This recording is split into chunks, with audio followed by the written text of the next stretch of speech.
আজকে হবে ইলিশ ভাপা। ইলিশ ভাপার জন্য যা যা জিনিস দরকার সেগুলো আমি নিয়ে নিয়েছি। আমি একটু ম্যারিনেট করে রেখে দেবো, দিয়ে তারপরে আমি ভাপাতে চাপাবো। এই যে প্রথমে মাছগুলো নিয়ে নিলাম, যে কটা পিস আমার লাগবে, আর তার সাথে এই মশলাগুলো আমি দিয়ে দিলাম, আর যে পেস্টটা বেটেছিলাম সেটা আমি অ্যাড করে দিলাম। লাস্টে সর্ষের তেল দিয়ে দিলাম একটু বেশি করে, আর কাঁচা লঙ্কাও অনেকটা দিয়েছি।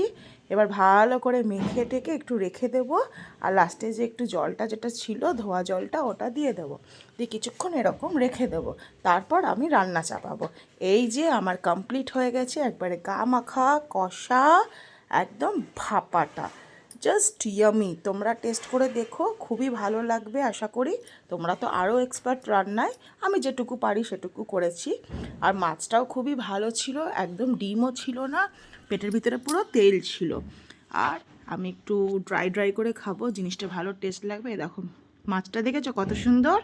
ঠিক আছে, আবার দেখা হবে, আবার